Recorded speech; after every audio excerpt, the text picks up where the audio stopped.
This is a T4, as you can see, right?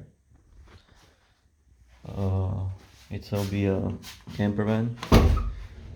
We are fixing it and cleaning and everything.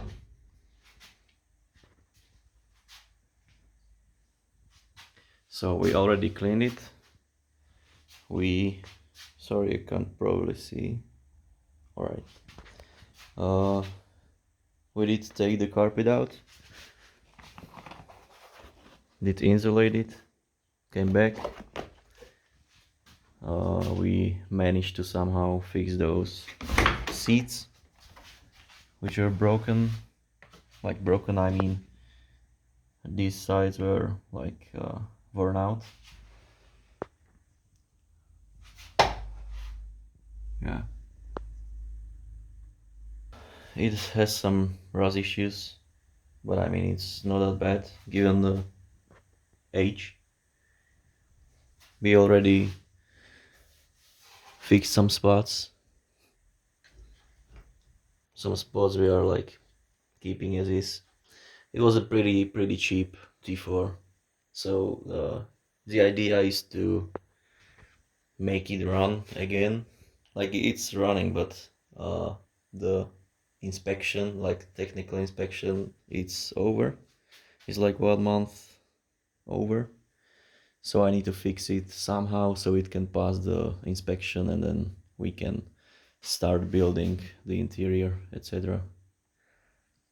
So yeah, the worst rust spot is on this side. I'll show you from the other side. So yeah, this is the worst part of the van, and also not only this one, like this area, but also from underneath and behind this panel. It's completely rusted. But yeah, for now I just,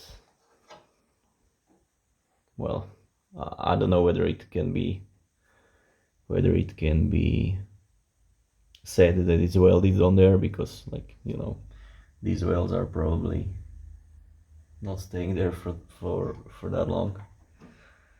But we'll see. Like, I need to put it on the road, and then we can fix these issues. The thing is that the fact that both sides have a sliding door, it's pretty rare, and there are no like repair kits for these areas on the left side.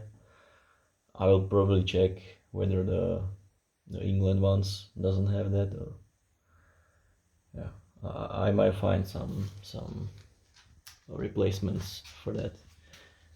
But I know that this step is probably almost the same as on the other one, on the other side. We'll need little tweakings, like, you know, yeah, we'll see. Like, as I already said, this is over for now. I will spray it with something, put some rubber coating on it, like underbody coating, and that will do for the inspection. That's from the rust thing. Then, well, so what I already done is on the rear,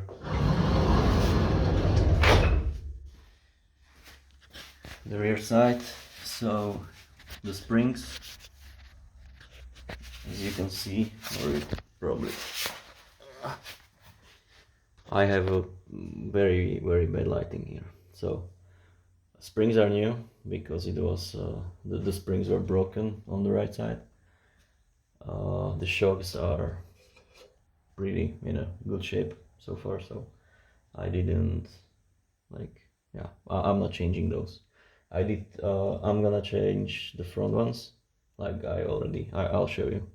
So on the rear side, only springs. Then the brakes, I thought that they are seized, and they were seized, but that was not the rear was not braking. So at first I thought that is because of like the seized calipers, But even though they were seized, the brakes didn't like break at all. So the thing was that someone thought that. So the issue is that the rear brake hoses, like these lines, are pretty much they rusted above the fuel tank. Like there is a fuel tank under here. This is a fuel tank, and on top of the fuel tank there are lines, like brake lines, to the rear brakes, and those rusted off. And someone didn't want to replace them because it's pretty not a good job.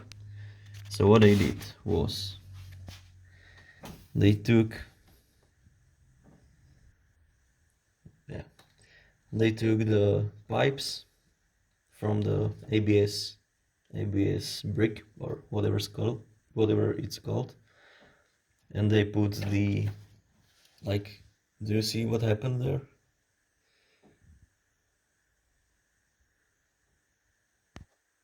Yeah, I probably do, right? But right now I'm dealing with the front. So as you can see, there is probably everything changed already here on the right side. So what I did, new shock absorbers, of course the upper ball joint, lower ball joint as well, and the sway bar links, these ones, these were pretty tough to, like, yeah, to replace. Everyone is saying that the upper ball joints are pain in the ass, but these I find are, like, yeah, at least for me, it was a pain in the ass to do them. And yeah, the lower arm is new because the old one was like so rusted inside, like where the bushing is, that I just bought new, whatever. Also these eccentric bolts and eccentric nut from the other side, those I needed to cut. Yeah, I need to cut them because I'll show you on the other side. Like the bolt was seized to the bushing sleeve, like seized with rust. So yeah, all right. Yeah, and also there was a hole in here, so I just put a plate on it, and yeah, that's it. So what I wanna do is the same things on the other side. So I'll show you exactly what needs to be done and how I did it. Like there are a lot of people doing it differently. So I'll show you how I do it. And it was my first time actually on this side, so on the other sides it will be much faster, I believe. I already bought the lower arm for the other side as well, the bolts as well, the linkage for the sway bar, new shock absorber, and yeah, both ball joints. I'm not gonna do these because yeah, they're still fine. I believe like there is no play in them. The lower ball joint was completely shut, this one as well. Like yeah, I'm looking forward to see how it improved the ride. So okay, so yeah, let me show you the other side. So on the other side, this is what I'm keeping, right? It's in a pretty good shape. I mean, I will see if it's like a problem. If I see there's a problem after I do everything else, I might probably change these as well. I will see if I need to do the brakes as well. But we'll see. It kind of looks a little bit like here. You see the dust protector, or what that is called, is like the, yeah, just some kind of rubber on the brake piston, and it's not in a good shape. So I might probably, I will see when I uh, yeah, when I put the caliper off and so on. Yeah, but as you can see, these brakes were breaking, so it might be pretty, you know, I hope it's in a good shape. I don't want to be buying new calipers. You see how these are completely worn?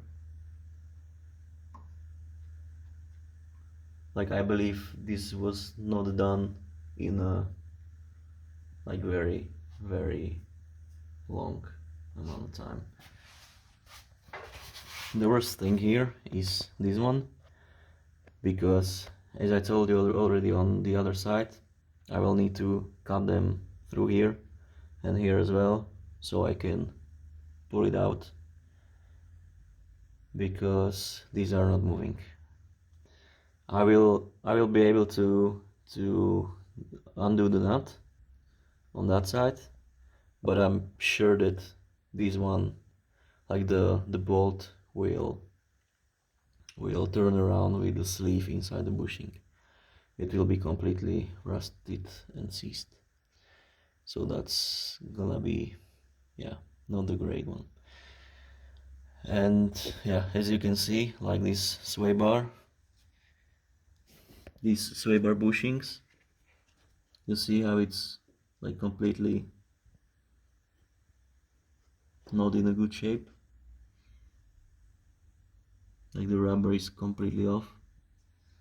These ones are like, yeah, they've seen better days already. And the best thing was these shock absorbers. You see any rubber in there? And watch what I can do.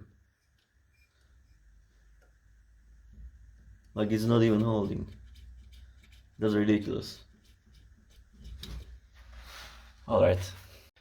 So that's basically everything that's wrong with the car. Like, from the things that I can do. Like, there is yeah, of course, with the engine, there are a lot of leaks, as you can see. Like, the biggest leak was under this, or well, actually under the PVC valve.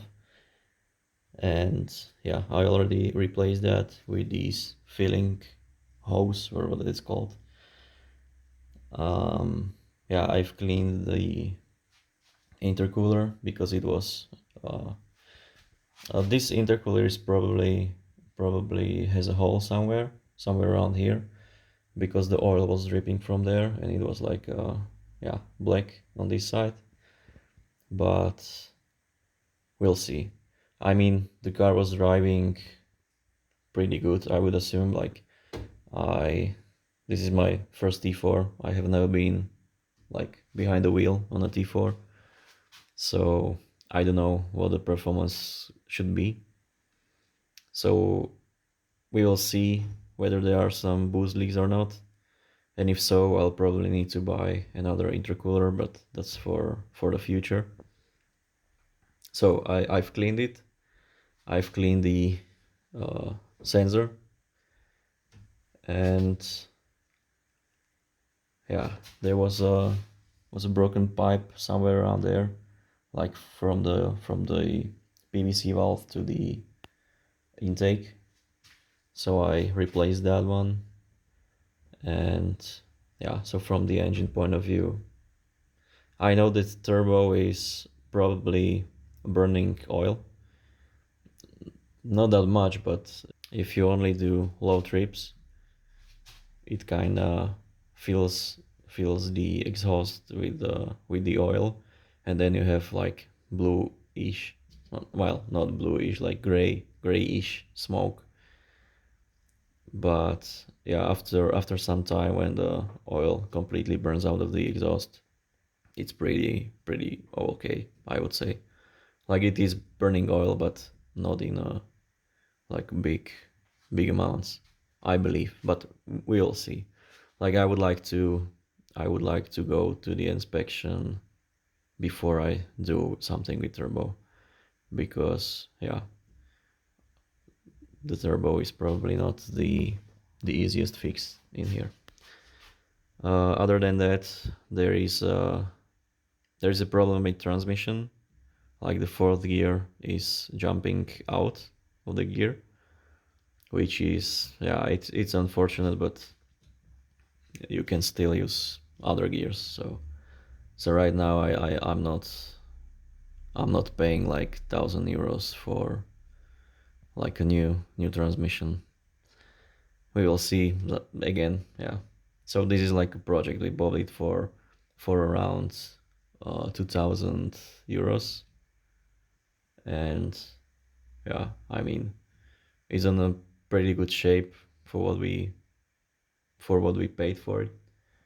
But on the other side, yeah, it's not in a good shape. So yeah. But if you are familiar with these cars, you know that they are probably like rising up in value, and you can buy one in a pretty good shape for around 10,000 euros probably, and that's an amount of money that I'm not gonna pay for this car. So we went cheap, bought cheap. We'll see what I can do myself and how much money will cost. All right, so that's probably everything. And yeah, if something comes up, we will have video on this. So we already, as I mentioned, that we did clean the carpet, and the insulation on the bottom of the carpet. We do have some footage from that, so we will, yeah, I will probably, I'm not sure whether it will be a part of this video, or we'll see. And probably the upholstery as well, we might have some footage from that. And that's probably, and from the cleaning as well, we have some footage from the cleaning. So I will try to give you some idea of what we already did. All right, this video is probably a little longer than I expected, so the other side from front suspension, I will probably do a separate video on that. So this is like a introduction to what I'm building, and yeah, so see you in the next video on that side. Thank you.